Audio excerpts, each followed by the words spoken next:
Kayo naniniwala, Sir Jay, na ito'y bagong forma ngayon ng pork barrel? Oh yes. Very, in fact, tinawag na nga ang pansin nila ng Supreme Court when they ruled on the 60 million, no? Kasi nakita nila doon, kaya sinasabi nila, itong mga ganitong allocable, dahil meron ng precedent case niya, may jurisprudence na dyan, Jade, no? Yung PDAP at saka DAP, diniklara ng illegal yan na Supreme Court. Ang ginawa nitong bagong administrasyon, binago nila yung mga terminologies para mapaikutan yung batas. Kaya lang nakita rin ng mga maestrado yan. Kaya nga itong ngayon lang tayo na sa shock, meron palang word as allocable, no? Kahapon ay itong ang BICAM committee ay pinirmahan na po nila o pirmado na nga nila itong pinal na bersyon ng 2026 General Appropriations Bill.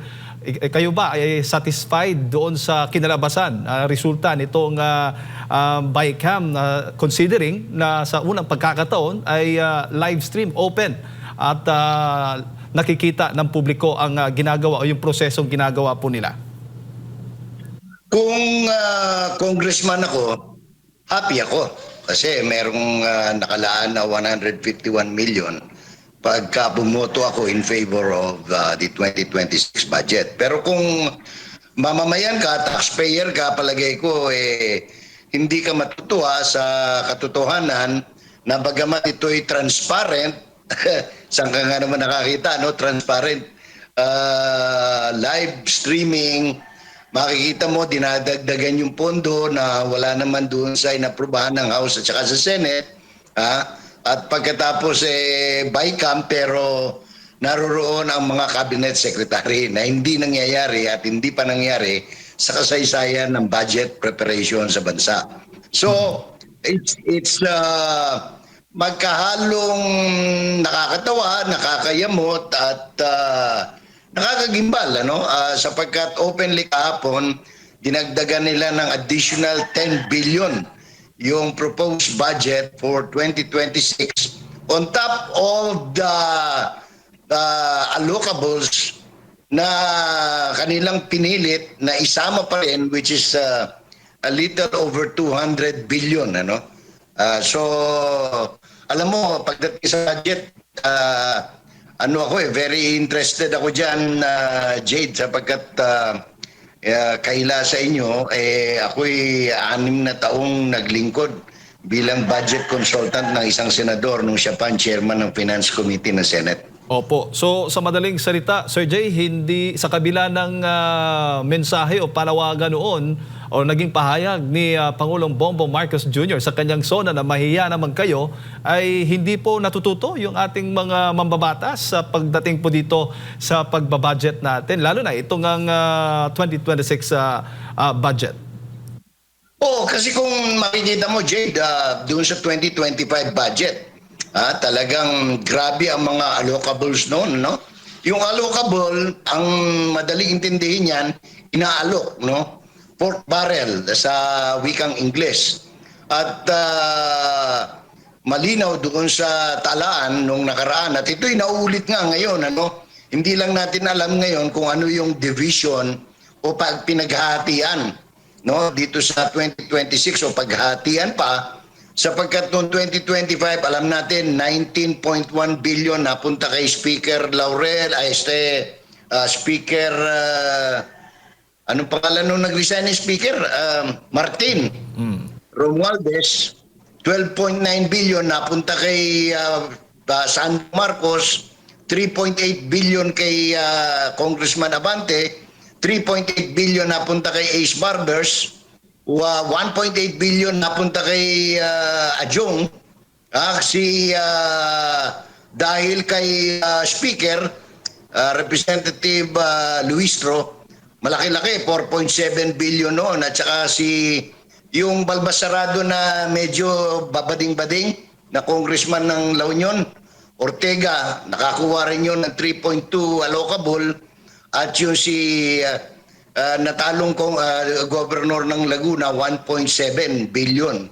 Ganun nila pinaghati-hatian noon. Ewan ko lang ngayon, dito sa 2026 kung anong arreglo ni Aling Micaela, no? Swansing, yung bagong Appropriations Committee Chairperson. Opo, kung So, kung questionin naman na Sir Jay itong 2026 national budget, sa tingin mo sasapat pa yung panahon para maipasa ito at marami din ang hindi pumapayag o ilan sa ating mga kababayan hindi pumapayag na mag-reenacted budget po tayo gagamitin yung itong 2025 budget pa rin. walang choice kasi, Jade, ano? Under the law, kapag hindi napirmahan yan bago matapos ang 2025, effective January 1, ano yan, reenacted budget yan. Ngayon, kung gaano katagal, tatagal yung reenactment ng budget, hanggang sa ito ay malagdaan, no? Yung bagong budget ay malagdaan ng Pangulo. Kasi ngayon, hindi pa malinaw kailan yung ratification, no? Ang nag-approve pa lang, BICAM Jade, no? Babalik pa ito sa House of Representatives para i-ratify nila at ganun din sa Senado ng Republika, and then the enrolled bill will be submitted or will be printed. Pagkatapos dadalhin yan sa Malacanang for review, either for approval in toto or ito ay i-veto in toto or i-veto in part by the sitting President of the Republic of the Philippines, Jay. Opo, yung Pasko nga, sabi ng Malacanang, nagtatrabaho ang Pangulong Bongbong Marcos Jr. para talaga ma-check itong budget natin, Sir Jay. Hindi ko mawari, no, kung anong ibig sabihin ng nire-review ng Pangulo, sapagkat sa totoo lang wala pa naman sinasubmit sa Pangulo, no? Katunayan, kahapon lang inaprubahan ng BICAM yung proposed General Appropriations Bill, no? Bill pa lang ito sapagkat dadaan pa nga sa ratification. Pero meron lang akong gustong ipauna sa inyo, Admar at saka Jade, na even assuming arguendo na ito ay aprubahan ng House of Representatives, at bakit hindi, no? Kung merong nakatutok na kung ako congressman tatanggap ako ng 151 million, Happy New Year yun, no? Pero ito ang dapat tandaan at malaman ng taong bayan. Ang budget deficit spending natin last year or this year, 2025, ay umaabot na sa 1.2 trillion pesos. Ibig sabihin niya, Jade, pag naaprubahan yan, yung unang ilalabas na pera mula doon sa proposed budget na sobra sa kikitain, by the way, ng gobyerno, sapagkat ang target natin is only 5 trillion mahigit, no? In other words, uutang pa ang gobyerno ng another 2 trillion para matustusan yung panukalang budget na yan na sinasabi mong inaprubahan kahapon ng BICAM. Ngayon, yung 1.2 niyan, oras na ilabas, ibabayad yan doon sa ginastos na inutang ng gobyerno. Kasi ngayon, ang nangyayari po ngayon, mga kababayan, gumagastos ang ating gobyerno pang sweldo, pang kung ano-ano, nang wala pong pondo pa. In other words, pati yung sinasabing ibabalik na 60 million sa PhilHealth, i-obligate pa yan, ang tawag dyan sa terminology sa government accounting and auditing, yung mga bayarin ngayong taon na ito na hindi napondohan dahil walang pera ang gobyerno, i-obligate po yan for the first quarter release of the next budget.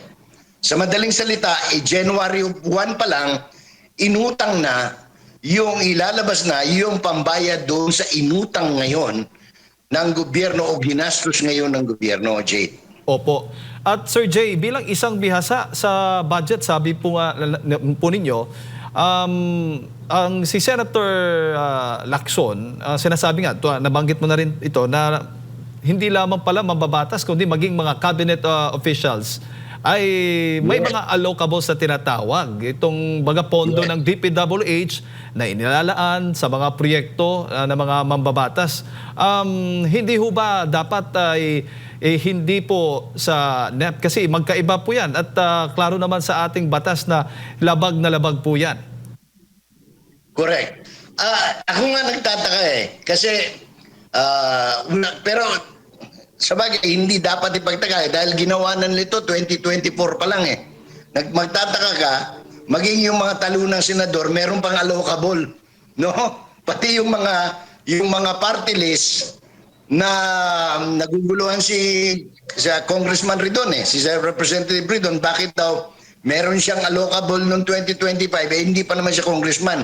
Hindi naman sinasabing kanya Pero yung party na nire-represent niya, remember, nominee ka lang ng partido. Ang merong allocable noon, Bicol Saro, di ba? So siguro kinakailangan mag-aral pa ng konti itong mga bagong congressman. Bagamat hindi bago si Terry Ridon, dati na yung representative ng mga NPA, STNPA, ng Kabataan Party List, no? Opo. Kaya siguro na-shock siya bakit meron nabisto yun, no? Ng anong pangalan nito? Meron pala silang ganon. Na nakatago. Usually tinatago. At saka yun nga, bakit isasama sa allocable yung mga cabinet secretary? Hindi naman sila mambabatas. Ibig sabihin, pang-saborno yan. Pang-suborno, pang-bayad, anong tawag niyan? Pang-ekis, pang-patong, para nang sa ganun ay makuha mo yung loyalty, no? Kung sino man yung mga dapat magkakwata ng mali-malitang basura. Opo. At kayo naniniwala, Sir Jay, na ito'y bagong forma ngayon ng pork barrel? Oh yes. Very, very, in fact, tinawag na nga ang pansin nila ng Supreme Court when they ruled on the 60 million, no? Kasi nakita nila doon, kaya sinasabi nila, itong mga ganitong allocable, dahil meron ng precedent case niya, may jurisprudence na dyan, Jade, no? Yung PDAP at saka DAP, diniklara ng illegal yan na Supreme Court. Ang ginawa nitong bagong administrasyon, binago nila yung mga terminologies para mapaikutan yung batas. Kaya lang nakita rin ng mga maestrado yan. Kaya nga itong, ngayon lang tayo shock, meron palang word as allocable, no? Wala yan. In the past, walang tinatawag na ganyan. Kasi yan po ay ang dating PDAP o Priority Development Funds Assistance kunyari, pero sa totoo lang in the pocket, nagiging mapera o maleta sa basura. Opo, at ito'y may kaugnayan din doon sa mga naging pasabog ni Congressman Leviste, Sir Jay, kung papaano nangyayari yung mga allocable, hindi ba? Yung mga pinakita po niya mga dokumento na kung yung mga congressman nakikipag-ugnayan sa DBM or sa mga cabinet officials. Sa inyong palagay, ano bang masasabi po ninyo dito nga po sa mga expose ni Congressman Leviste pagdating po sa issue na yan? Alam mo, ito nga ang hamon Hamon dyan sa uncivilized society, no? O evil society kung tawagin ng iba. Ang dami nilang pinapile na kaso. Ngayon sila magpakabayani, filean nila ng kaso yan sapagkat meron na ngang president case yan, and I'm sure the Supreme Court will rule favorably, no? Kasi hindi na po tama kasi sasabihin ng mga ibang cabinet secretary at saka mga tagapagsalita ng Malacanang na ito mga palpak itong mga expose ni Mr. Leviste, no? Ni Congressman Leviste ng Batangas. Pero sa totoo lang, iisa ang source. Ang pinaka-the best dyan, to disprove Mr. Leviste, ay ilabas ng DPWH ni Secretary Vince Dizon, pero hindi siguro niya magagawa yan ngayon, Jade, sapagkat siya ay namamasyal sa Paris, France, no? Ay, wow. Kaya hindi niya magagawa yan. Nag-Happy New Year siya doon sa may Eiffel Tower, no? Doon sa ika-6 na palapag, baka doon sila nagdi-dinner ngayon. Kaya I doubt whether he can release that openly in public. Because, anong tawag nito? Malinaw naman, meron ba silang communication ni Mr. Leviste na confirming na pareho sila ng kopya? Hindi naman kasi pwedeng magkaiba ang kopya dahil isa ang source Ang source ay DPWH, more particularly from the computer generated data of Undersecretary Cabral na hindi natin alam kung alin ang totoo, kung nahulog ba, inihulog ba, o nasa Europe na at kaya nandoon din si Secretary Vince Dizon, no? So hindi natin alam kasi masalimuot itong kanilang ginawang drama sa maagang gabi ng December, anong petsa yun? 16 ba yun? 28? Hindi ko na alam kung anong petsa. Nais ngang ipa-authenticate nga yung mga files mula sa pumanaw na si Undersecretary Cabral, Sir Jay, doon nga sa mga nakuhang files din ni Congressman Leviste. Kaya yan po yung bagong development ngayon. There is really no need to authenticate, Jade. Kasi kung examine niyo yung mga exchanges of communication between the office of Congressman Leviste and that of Secretary Vince Dizon, it appears that he has already confirmed and affirmed the content of his listing as against those from the DPWH kasi nga iisa ang source.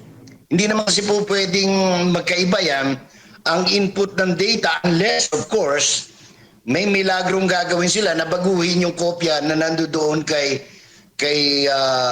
Dizon at saka yung kopyang nandoon kay Boying Rimulya. So, but you know, lalabas at lalabas yung katotohanan dyan. Kaya if I were them, hindi ko na i-attempt na mangyari yan sapagkat magiging problema pa nila yan in the future pagka tinamper nila yung data from the DPWH file. Si Admar, Partner Admar, Sir Jay, may mga karagdagang katanungan po sa inyo. Belated Merry Christmas, Advance Happy New Year, Manong Jay, may buntag diha kanimo. Isgutan pa nato ning si Congressman Leviste and DPWH Secretary Vince Dizon. Meron kasing pahayag, no, si Secretary Vince Dizon na sapilitin daw yung pagkuha ng file. Naglabas ngayon ng resibo. Sapilitan daw ang pagkuha ng files doon sa computer, no? Nung minsang pumunta ang kongresista doon sa DPWH. Pero naglabas siya ng files na meron silang palitan ng email. Meron pa nga doon na ayon sa pag-aproba or ayon sa instruction ni Secretary Vince, meron pang lagda ni Secretary Vince, ipinadala sa kanya yung mga ipinost na niya, no, sa social media na mga listahan. Tingin niyo po, same ba kayo ng naging pananaw dito kay Congressman Leviste kung bakit parang ang hirap sa DPWH na either isa publiko? Kasi matagal na pala itong transaction nila. Way back way back September, October pa po na mga usapan pa po nila. And sinasabi rin niya na kung sadyang sapilitan yan, bakit ngayon nyo lang inilabas? Ngayon ay December na po, Manong Jay. Correct. Sa totoo lang, ako sinubaybayan ko yan. As early as nung nag-appear si Mrs. Cabral, no, doon sa Senate Blue Ribbon Committee, panahon ni Senator Marcoleta hanggang sa panahon ni Senator Lacson, no, iisa ang pinagmulan. At I will not be surprised, or I am not surprised, kung itong si Cabral found out the anong tawag nito, the data, the report, no, kay Mr. Leviste, kay Mr. Marcoleta, or even to the Vice President, dahil may mga report na may kopya rin si Vice President Sara Duterte nito, sapagkat ito ang insurance nga ni Cabral that if something happens to her, merong maglalabas, or ito ang kanyang, anong tawag dyan, Admar, ka ng muniyang garantiya nga dili siya hilabtan ba kay og mabungkag ning mauning istorya na purbidang bahuwag yun, no? So ito yung parang alas ni Cabral. Kaya nga hindi siya magalaw-galaw. Kaya iba-iba ang kwento. Merong inihulog, merong ibang nakita. Ngayon may mga lumalabas naman that she was spotted in Europe, no? I don't know whether in conference with Saldico or with Secretary Vince Dizon, who was reported yesterday to be in Paris, France. Opo. Manong Jay, dito po sa issue pa rin ng sinasabing Cabral files, no? Nabanggit nga na kung gusto nilang dispute itong listahan, kasi sinasabi matagal na listahan, inaantay kasi niya na ilalabas ng DPWH. Pero imbis na ilabas yung pinakakopya, kasi galing sa kanila yung kopya, hindi pa inilabas, tapos siniraan pa siya, no, na di umano yung pinilit. Pero yung pag-appreciate dito ng Malacanang, dito po sa parte ng communication, kasi imbis na iimbestigahan, parang nagiging na talaga one-sided na agad na sinabi na kung totoo man na kinuha ang mga dokumento sa illegal na paraan, hindi na pwedeng maaring gamitin yun. No? So, kumbaga parang dinadown na nila agad yung naging pahayag nitong si Congressman Leviste. Pero noon, sa pangunguna ng Pangulo, di ba, hinimok yung bawat Pilipino na makiisa at tumulong para nga sa paglaban dito sa korupsyon. Yet, merong ganitong kongresista, in fact, nandito sa DPWC itong listahan ni Cabral, kasi siya yung humahawak sa lahat po ng mga proyekto na may mga pangalan ng mga proponents. Admar, linawin natin na hindi lang ito listahan ni Cabral. This is an official document of the DPWH under the planning division which is headed by Cabral. Opo. Hindi ito gawa-gawa lang ni Cabral. This is an official document of the Republic of the Philippines. Public document ito. No? Para at least hindi lang naguguluhan at nagugulumihan yung ating mga kababayan. Ito po ay mismong dokumento ng Department of Public Works and Highways na nasa kandili ng Planning Division. Nagkataon ang head dyan ay yun si Catalina Cabral. Ayan, para malinaw.